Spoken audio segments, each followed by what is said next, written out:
Je reviens à l'ouvrage de Serge Brémorel, L'astrologie, la fin des mystères. Je crois que c'est mon quatrième entretien à ce sujet. Et il y a une chose assez amusante dans son travail, c'est que, je ne sais pas pourquoi,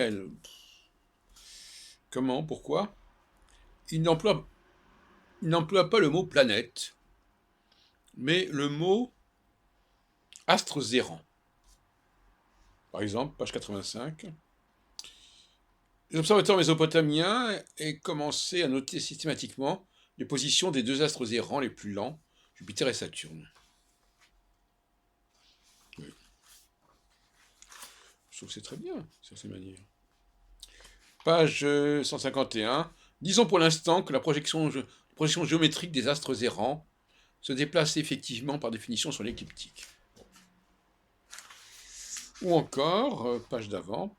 D'ailleurs, les astres errants se situant en général à côté de la ligne écliptique, ce qui justifia la création de la bande zodiacale. Alors, vous savez que le mot astre errant, effectivement, est synonyme de planète. Personnellement, je suis assez favorable à cette formule. Surtout parce qu'elle marque nettement la distinction entre la planète et l'étoile fixe. Entre ce qui est mobile et ce qui est fixe.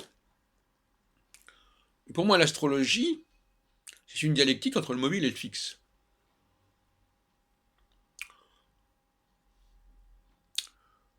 D'ailleurs, on a gardé dans la terminologie des catégories zodiacales l'idée des signes mobiles et des signes fixes, par exemple.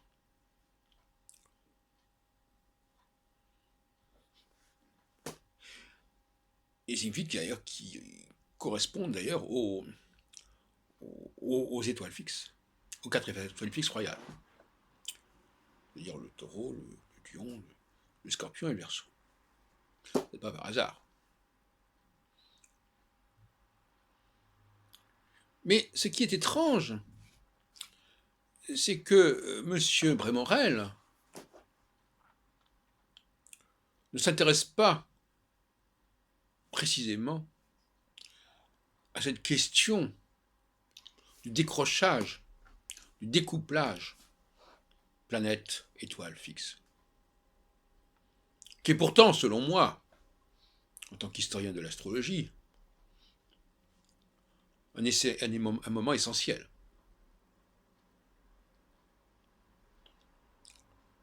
Un traumatisme essentiel, pourrait-on dire presque. Alors, ceux qui se sont penchés au chevet de l'astrologie, qu'ils aient voulu la réformer, ou qu'ils aient voulu tout simplement, quelque sorte, l'enterrer, du moins, depuis bien longtemps en tout cas, ont négligé de traiter de cette question du rapport entre planète et étoile fixe, et pourtant, à mon avis, au cœur de la naissance même de l'astrologie, puisque ce n'est qu'à partir du moment où on s'est intéressé aux planètes qu'on a pu faire des prévisions astronomiques qui ont pu faire sens au niveau astrologique.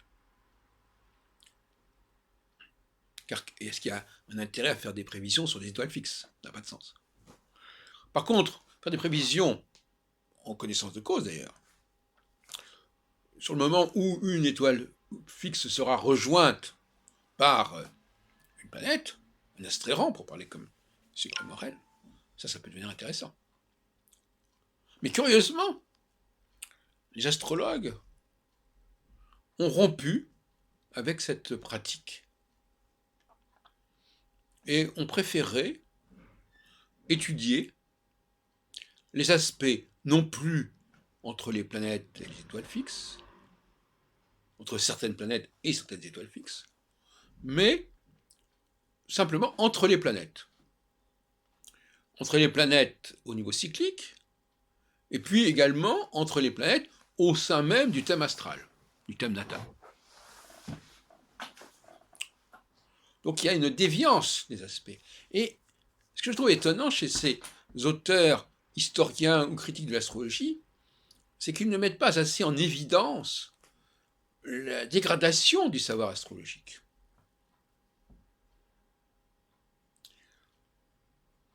Je trouve ça assez curieux. Parce que quand quelqu'un est malade, et on peut parler d'un savoir qui est malade, eh bien il faut essayer de comprendre pourquoi il est malade. Le psychanalyser en quelque sorte.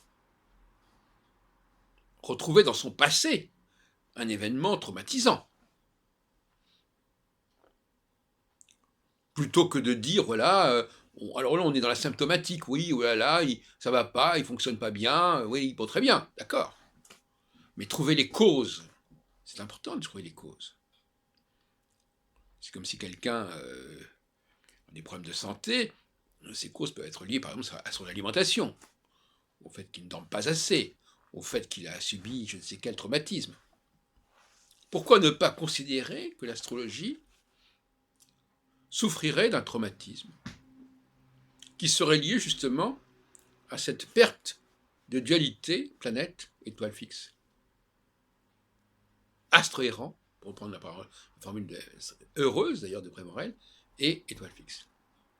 Donc, bon, on sait bien qu'il y a la question de la précision des équinoxes. Bon. Mais ça, c'est une autre affaire, ça n'a rien à voir en fait. Les aspects entre planète et étoile n'ont rien à voir avec la précision des équinoxes. Ça n'a aucune importance. La précision des équinoxes ne concerne que les correspondances entre les constellations qui portent des noms de signes zodiacaux qui eux-mêmes sont articulés sur la question du cycle saisonnier. Très bien. En l'occurrence, ça ne nous concerne pas. Mais je me permets quand même de rappeler que ce sont certainement les astronomes et non pas les astrologues qui ont trouvé bon, jugé bon, d'utiliser les 12 symboles des mois de l'année. On va rentrer dans le détail de la genèse du zodiaque pour tout simplement nommer, désigner des positions, pour pouvoir suivre en disant voilà, telle planète à tel moment et dans tel signe ou dans telle constellation, parce qu'il semble bien que les astronomes aient utilisé alternativement les constellations, les signes, peu importe, ce sont des repères, ce sont des conventions, ça n'a aucune importance. Donc ne mélangeons pas les problèmes. Là, la présence d'équinoxe, c'est une affaire qui est totalement périphérique par rapport à cette question fondamentale des rapports planète-étoile fixe. Il semble que monsieur... Bon, il en parle, monsieur...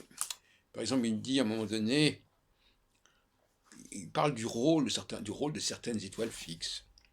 Par exemple, page 77, il nous dit « La fonction première des étoiles fixes fut donc calendaire. Elle permettait de baliser l'année.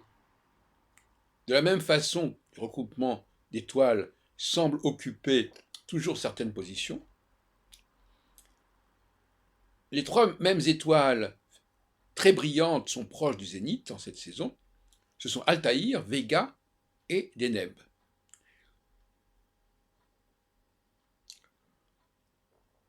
Mais ces régularités sont relatives, car limitées dans le temps. Elles ne sont valables qu'à l'échelle de quelques siècles. En effet, Sirius se lève dorénavant pendant le mois d'août, soit plusieurs semaines après le début des crues. Cette remarque n'est pas anodine, elle fonde un argument fort contre l'astrologie, celui dit de la précision d'équinoxe. Bon, je cite, fin de la citation. Donc, on connaît l'histoire de Sirius, du lever de Sirius, qui serait lié effectivement à certaines crues en Égypte, etc. Mais ça n'a rien, alors là aussi, ça n'a rien à voir. C'est un autre problème, c'est un problème lié au fait que certaines étoiles, dans certaines conditions, se lèvent ou apparaissent au moment où certains événements saisonniers se produisent. Il ne faut pas tout mélanger. Ici, nous parlons d'autre chose.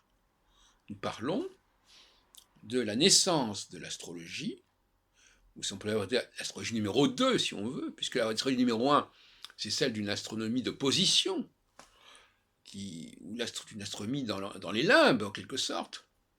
Astronomie dans les limbes, astrologie dans les limbes. Astronomie avancée, qui comprend les cycles, astrologie avancée aussi. L'évolution de l'astronomie impacte l'évolution de l'astrologie. Alors il y a eu 3 temps majeurs, peut-être plus. Le temps d'une astronomie de position qui ne connaissait pas encore le processus planétaire, qui connaissait les luminaires, mais ne connaissait pas le processus planétaire. Alors les luminaires, il faudrait quand même s'en intéresser un peu plus, parce que les luminaires, ils sont déjà dans l'écliptique. Hein. Bon, donc, on ne peut pas relier nécessairement la question des planètes à la question de l'écliptique. Bon, passons. Et ces luminaires qui ont servi de vecteurs, et on s'en sert encore aujourd'hui, puisque quand on dit qu'on est sous un certain signe, dans certains pays c'est la position de la Lune, dans d'autres pays c'est la position du Soleil, mais c'est tout, ça reste là. Et ça c'est très ancien aussi. Bon.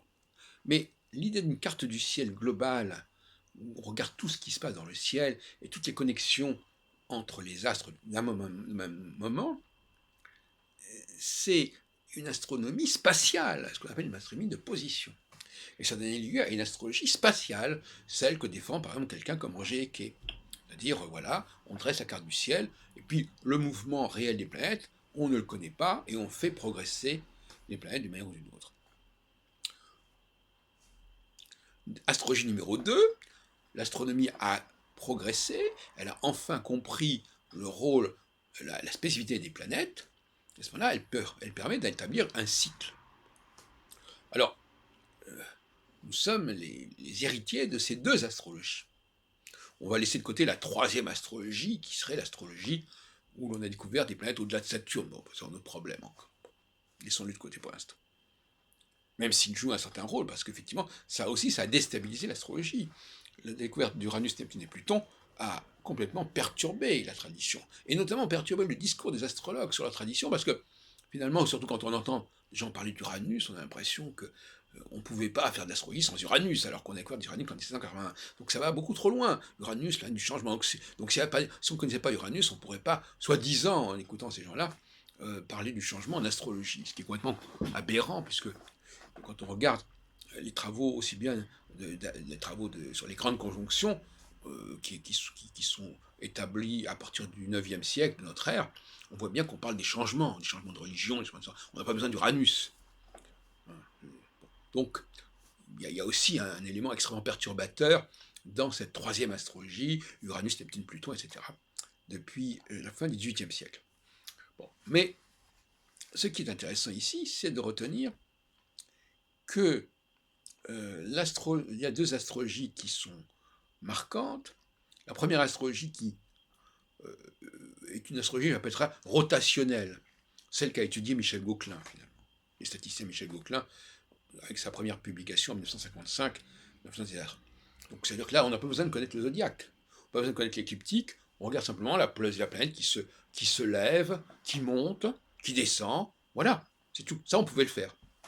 Et on pouvait donc établir les maisons astrologiques, qui curieusement d'ailleurs aujourd'hui sont calculées en sens inverse. C'est un autre problème encore, qui sont numérotées en sens inverse, c'est-à-dire qu'au lieu d'être numérotées dans le sens de l'ascension de la planète, 1, 2, 3, 4, 5, 6, on numérote 1, 2, 3, 4, 5, 6, 7, 8, 9, 10, 11, 12.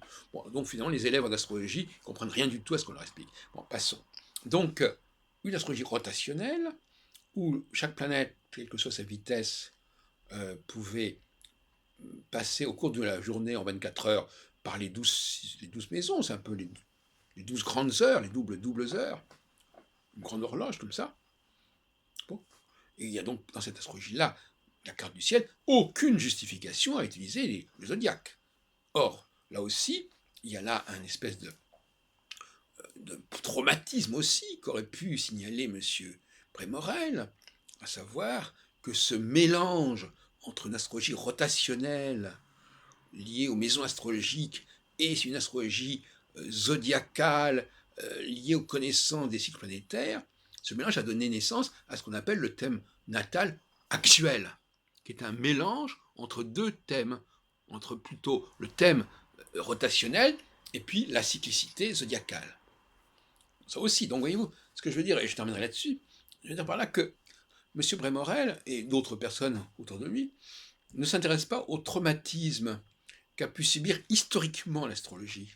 Ils ont une approche purement structuraliste, purement synchronique du problème.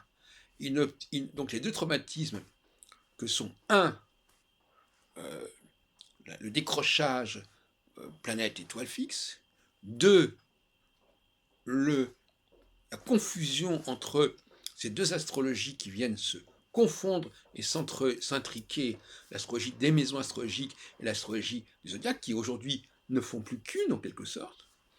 Tout ça, on voit bien que ça n'a pu que perturber ce savoir astrologique.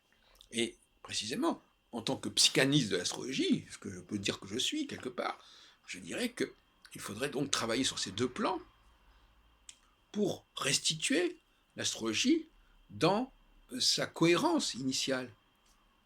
Certains diront, mais pourquoi l'astrologie, elle évolue, elle se transforme, laissez-la avancer, laissez-la progresser, laissez-la intégrer les nouvelles planètes, etc., etc. Non, moi je ne suis pas d'accord. Pourquoi je ne suis pas d'accord? Parce que tout simplement, je pense que nous sommes programmés depuis une période très ancienne. Cette période très ancienne, il faut en rétablir les conditions de fonctionnement. Et ce que nous avons rencontré par la suite, c'est du roman, je veux dire, c'est de ce que j'appelle la surconscience, c'est de la littérature. Ce sont des discours astrologiques qui sont vains. Pourquoi ils sont vains? Parce que tout simplement, on n'est plus dans la phase fondatrice. J'ai déjà expliqué en 1986, il y a 30 ans, dans La pensée astrologique, au sein de l'ouvrage que j'ai fait avec Serge Hutin, qui est une réédition de son histoire de l'astrologie. Voilà, donc ça fait quand même 30 ans que je vais expliquer ça. Et moins bien qu'aujourd'hui, probablement, enfin tout de même, c'est expliqué. C'était esquissé en tout cas. Et donc, oui, nous sommes programmés, mais c'est une programmation qui s'est faite il y a des millénaires. Aujourd'hui, nous pouvons essayer de l'explorer, de la comprendre. Mais M. Brémorel, lui, il a une approche plutôt, je dirais, linguistique, c'est-à-dire, voilà, l'astrologie, elle est ce qu'elle est devenue, et il faut donc la prendre telle qu'elle est devenue, bon, et voilà ce qu'elle vaut, voilà comment elle est pratiquée aujourd'hui, et on en reste là, on en reste, on ne va pas plus loin. Et bien, je trouve ça scandaleux, je trouve ça inacceptable.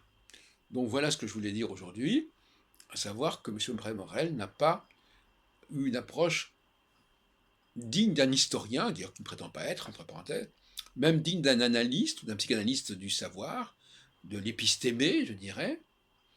Hein, l'épistémé astrologique, elle mérite d'être traitée, d'être analysée, et il faut en comprendre les dérives, il faut en comprendre les traumatismes.